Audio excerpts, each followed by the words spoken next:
aluno! Nesta unidade vamos estudar o direito do consumidor na Constituição Federal. Preste atenção na explicação do professor Leonardo Garcia.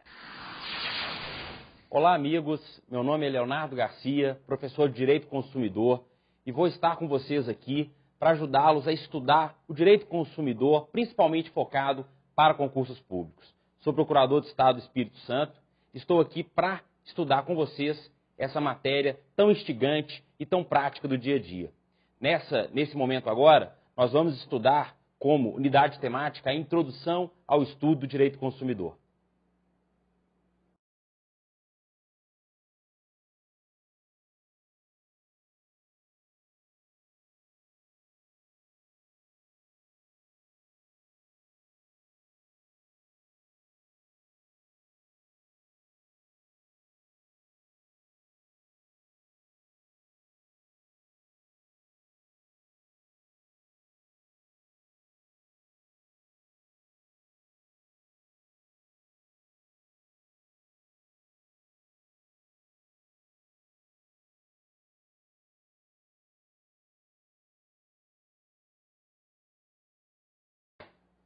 Meus amigos, nessa unidade temática, nós vamos estudar o direito do consumidor na Constituição Federal.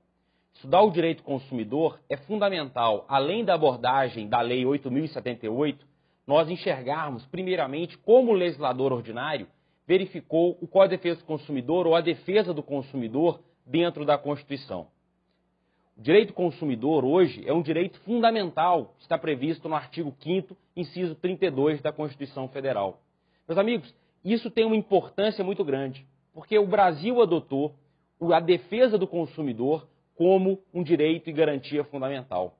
Alguns autores vão dizer que o direito do consumidor não pode sofrer nenhuma lei que prejudique o direito do consumidor. Por ser uma cláusula pétrea, na verdade, nós só poderemos ter leis que beneficiem o consumidor. Dessa forma, como direito e garantia fundamental, sendo cláusula pétrea, alguns autores vão dizer, olha, jamais, por exemplo, eu posso ter uma lei para prejudicar os direitos do consumidor. Uma lei que venha a interferir no Código de Defesa do Consumidor e alterar, prejudicando os direitos do consumidor.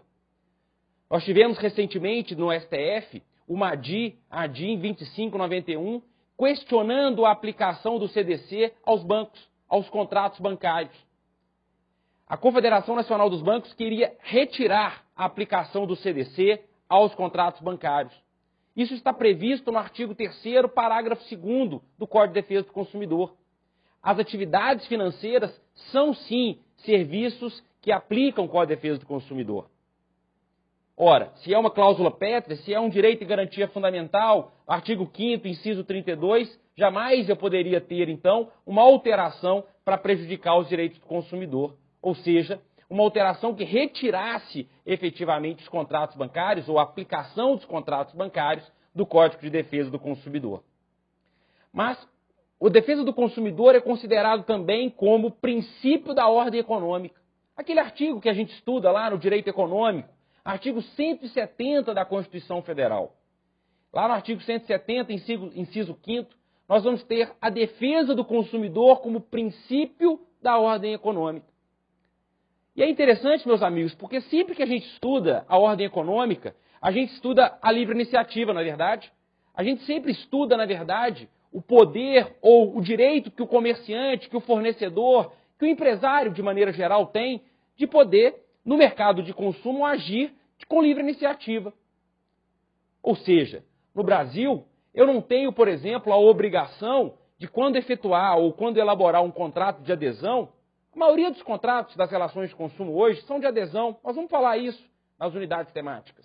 Mas, quando se elabora um contrato de adesão, não é necessário efetivamente que tenha um privo, né, um contraditório ou que algum órgão específico tenha que verificar essas cláusulas. Para liberar, por exemplo, que um Banco do Brasil, uma Caixa Econômica Federal, uma Telefônica, uma Claro, uma Oi, solte um contrato de adesão. Tem livre iniciativa? Tem livre iniciativa. Pode perfeitamente soltar esse contrato no mercado de consumo. Mas é fundamental, pelo inciso 5º, que respeite os direitos do consumidor. Ou seja, fornecedor, ao elaborar um contrato de adesão, é necessário que essas cláusulas não sejam abusivas. Eu não posso, fornecedor, elaborar um contrato, e contrato de adesão é aquele contrato que eu elaboro as cláusulas previamente, de maneira unilateral, artigo 54 do Código de Defesa do Consumidor, e eu não posso elaborar cláusulas abusivas, porque eu preciso compatibilizar a defesa do consumidor com a livre iniciativa. Aliás, não é só o direito do consumidor, o meio ambiente também está inserido dentro do artigo 170. Na verdade, hoje o empresário, quando ele comercializa um produto, quando ele age no mercado de consumo, ele precisa também respeitar o meio ambiente. Não é à toa, meus amigos, que o direito consumidor e o meio ambiente estão inseridos na terceira geração dos direitos fundamentais. Quando nós estudamos aquelas gerações dos direitos fundamentais, a primeira, segunda e terceira, principalmente, alguns autores vão dizer da quarta e até mesmo da quinta, mas as três mais conhecidas, nós temos como direito da fraternidade, lembrando da Revolução Francesa, o direito consumidor e o direito ambiental. Isso, meus amigos, é fundamental hoje, porque nós vamos ver que os princípios do meio ambiente, como os princípios do direito consumidor, hoje estão muito interligados. Hoje nós estamos rompendo aquela leitura literal da lei, aquela leitura legalista, e nós estamos nos baseando nos princípios. Nós estamos verificando essa interação dos sistemas. É o chamado diálogo das fontes. Nós também vamos tratar do diálogo das fontes. Hoje é fundamental nós tirarmos então essa concepção legalista. Nós precisamos, sobretudo, passar por um filtro constitucional. E esses artigos, artigo 5º, inciso 32 e artigo 170, inciso 5º, são fundamentais para a gente entender e aplicar corretamente o direito do consumidor. Por fim, meus amigos, nós temos na ADCT, lá no final da Constituição, artigo 48, a previsão também da elaboração do Código de Defesa do Consumidor. O Código de Defesa do Consumidor, que é a Lei 8.078 de 90, ela foi publicada em 90. A Constituição da República, ela é de 88. Ora, mas o legislador ordinário previu expressamente na própria Carta Constitucional que a elaboração do Código de Defesa do Consumidor iria se dar em até 120 dias. Percebam, meus amigos, então, como o legislador ordinário deu uma grande aceitação para o Código de Defesa do Consumidor. Aliás, ele estava ansioso, na verdade, pela aplicação do Código de Defesa do Consumidor e pela elaboração do Código. Deu 120 dias para que fosse elaborado o Código de Defesa do Consumidor. Mas como no Brasil, na verdade, quase nunca nós respeitamos prazo, aliás, prazo é só para advogado, é só para procurador do Estado, né? É só para o Ministério Público, quase nós não temos prazo no Brasil, o legislador não tem prazo para ele e ele não respeitou. Mas pelo menos em quase 2 anos, então, nós tivemos aí a aplicação e a elaboração efetiva do Código de Defesa do Consumidor. Conhecer, então, a aplicação, conhecer bem quando a Constituição tratou do direito do consumidor, vai ser fundamental para interpretar corretamente o direito do consumidor. Uma das teorias que tem sido aplicada pelo STF, que é a eficácia horizontal dos direitos fundamentais, ela é fundamental. Por quê? Nós vamos aplicar os direitos e garantias fundamentais nas relações privadas, dentro das relações de consumo. Primeiro, então, essa noção ela é fundamental, e é isso que eu queria gravar bem para vocês. É fundamental ter essa leitura constitucional do direito do consumidor. Aliás, não é só do direito do consumidor, de qualquer norma privada. Fundamental você ter esse filtro constitucional. Ora, se eu tenho uma relação jurídica, uma relação de consumo, que, de início, eu já estou vendo que ofende um direito e garantia fundamental, como o direito à saúde, o direito à vida, ou principalmente a dignidade da pessoa humana, meus amigos, isso já é argumento suficiente numa prova de concurso para você dizer que essa relação ela não pode se manter porque ela ofende o princípio da dignidade da pessoa humana. Claro que você, numa prova, vai também alegar qual é a defesa do consumidor. Vai alegar princípios que estão inseridos dentro do Código de Defesa do Consumidor. Essa noção é muito interessante, porque o Código de Defesa do Consumidor foi uma das primeiras normas no Brasil a colocar uma norma ou elaborar uma norma de maneira principiológica. O Código de Defesa do Consumidor trouxe de maneira muito clara o princípio da boa-fé objetiva, o princípio da função social dos contratos.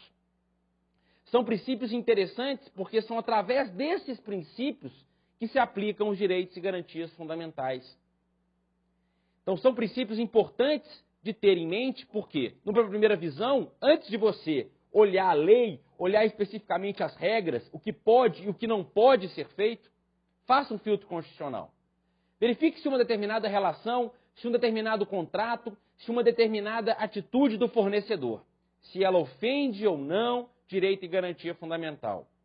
Se ela está, na verdade, ferindo a dignidade do consumidor, a dignidade da pessoa humana, se ela está ferindo o direito à livre iniciativa, ou o direito à saúde, o direito à vida do consumidor.